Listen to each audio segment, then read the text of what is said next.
Middle east एक बार फिर बारूद के ढेर पर खड़ा है, जहां युद्ध और सीजफायर हालात और ज्यादा विस्फोटक होते जा रहे हैं। ईरान और इसराइल के बीच टकराव अब किसी से छिपे हुए संघर्ष की तरह नहीं, बल्कि खुली जंग का रूप ले चुका है। बीते संघर्ष में इसराइल और यूएस ने मिलकर ईरान पर कई बड़े हमले किए और इसी के साथ इस जंग को एक नया नाम भी दे दिया गया। लेकिन सवाल है, क्या यह सिर्फ सैन्य ताकत का प्रदर्शन है या इसके पीछे एक बड़ी रणनीति काम कर रही है?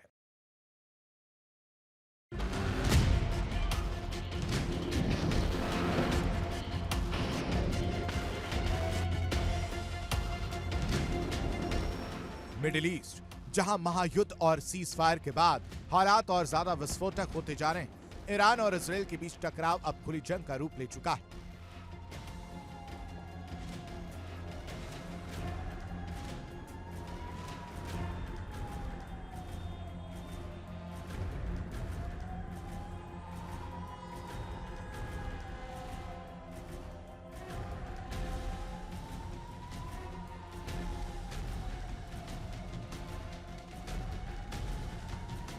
बीते युद्ध में इसराइल और अमेरिका ने मिलकर ईरान पर कई बड़े हमले किए और इसी के साथ जंग को एक नया नाम भी दे दिया गया था।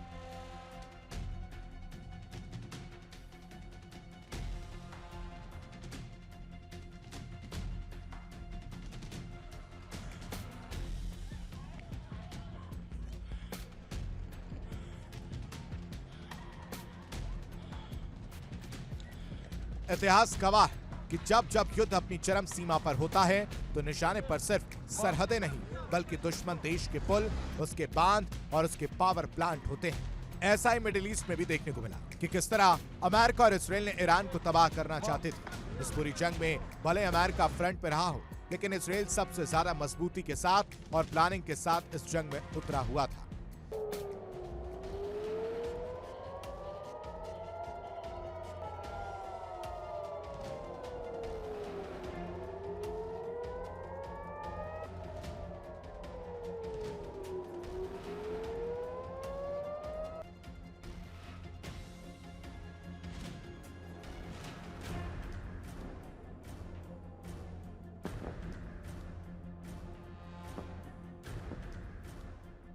सीजफायर से पहले की बात करें तो अमेरिका ने ईरान के B1 ब्रिज को जब मिट्टी में मिलाया, इसके बाद यह साफ हो गया कि अब जंग एक दूसरे देश के इंफ्रास्ट्रक्चर पर आ गई और शहर शहर तबाह करने की कोशिश की जा रही है।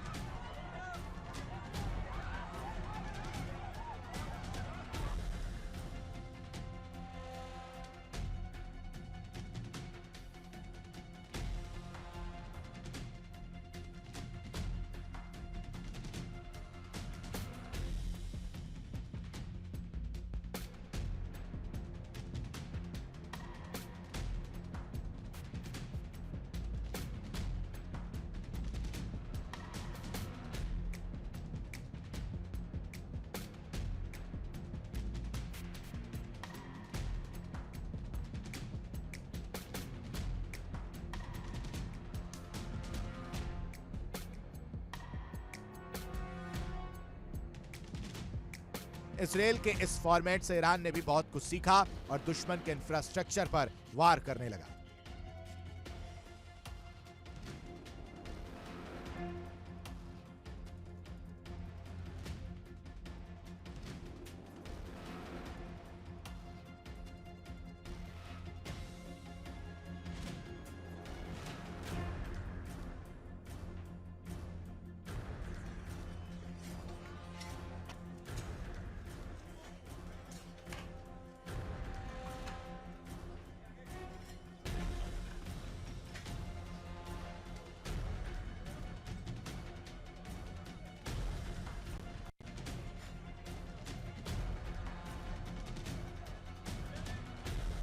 इसराइल बिना रुके ईरान पर हमले कर रहा था। इसराइल ने अपने ऑपरेशन को नाम दिया था रोअरिंग लायन, जबकि अमेरिकी रक्षा मुख्यालय पेंटागन ने अपने मिशन को कहा था एपिक फ्यूरी। इस जंग में सबसे बड़ा चेहरा सामने आ रहा है नेतन्याहू का, यानी दहाड़ भी और गुस्सा भी। संकेत साफ है, जंग अब और उग्र होने वाली है। इस पूरे घटनाक्रम के केंद्र में है बेंजामिन नेतन्याहू, एक ऐसा नेता जो हर संकट में सुर्खियों में रहता है और जिसे दुनिया किंग बीबी के नाम से भी जानती है।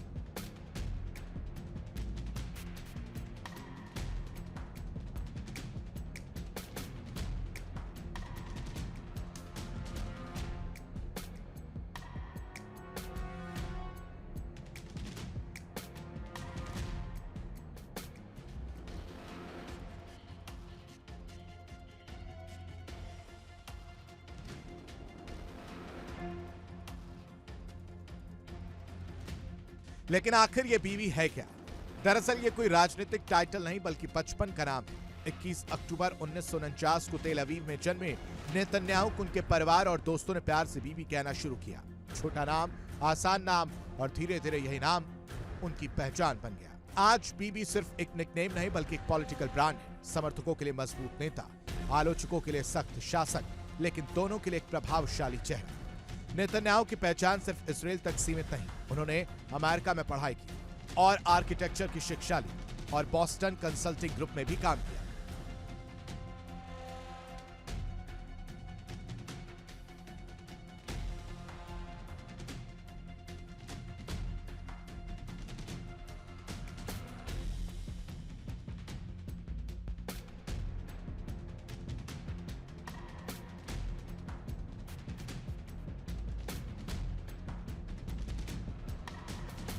साल 1996 में पहली बार सत्ता में आए, फिर 2009 से 2021 तक लगातार शासन किया और 2022 में एक बार फिर वापसी की।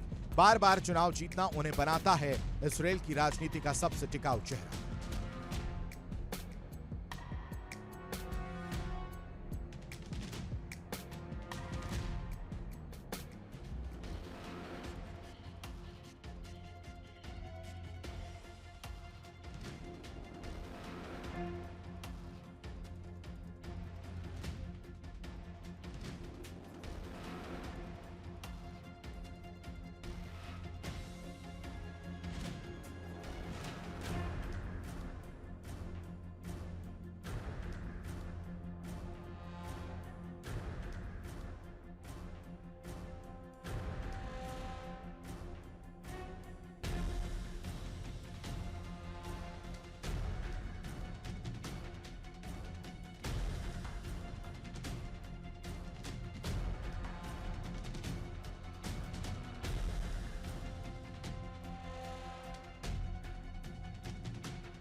कहा जाता है कि यही घटना नेतन्याहू की सोच को गहराई से प्रभावित करती है और यही वजह है कि उनकी राजनीति में सुरक्षा हमेशा सबसे ऊपर ही रही। अब एक बार फिर बीबी युद्ध के मैदान में रोरिंग लॉयन की दहाड़ और एपिक फ्यूरी का प्रहार दोनों मिलकर संकेत दे रहे हैं कि सीजफायर की शर्तों पर अगर बात नहीं बनी तो 2 हफ्तों के बाद हालात और भी ज्यादा खतरनाक हो सकते हैं।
दहाड़ता शेर, भड़कता फ्यूरी, बीबी कवार, जंग तैयार। नाम छोटा, खौफ बड़ा।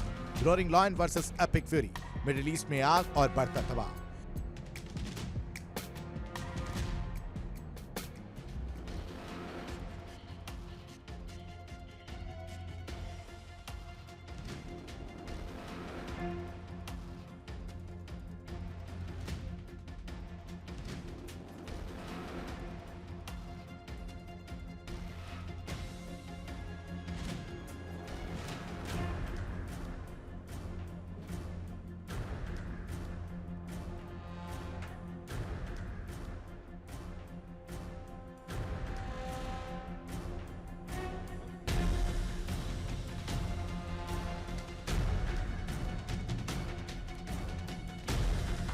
तो एक तरफ जंग की रणनीति और दूसरी तरफ एक नेता की कहानी, बीबी, जो सिर्फ एक नाम नहीं बल्कि मिडिल ईस्ट की राजनीति का सबसे मजबूत चेहरा बन चुका है। अब देखना होगा कि यह जंग किस दिशा में जाती है और बीबी का अगला कदम क्या होता है, क्योंकि नेतन्याहू बार बार अपने अधूरे लक्ष्य की बात कर रहे हैं। क्या है उनका टारगेट जिसे वो पाना चाहते हैं, ये एक बड़ा सवाल है, या फिर हॉर्मूज के लिए ही जंग की शुरुआत और अंत होगा।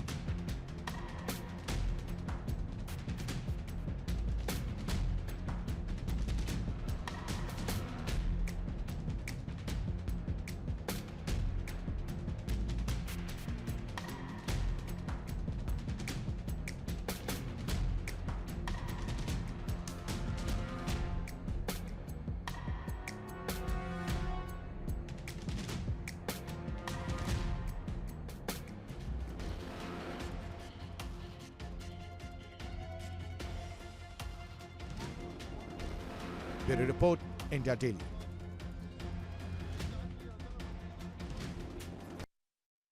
देखिए इंडिया डेली 24/7 अब आपके स्मार्ट टीवी पर। इंडिया डेली मौजूद है सभी डिजिटल प्लेटफॉर्म पर लाइव और लगातार। इंडिया डेली 24/7 हर दिन राष्ट्र को समर्पित।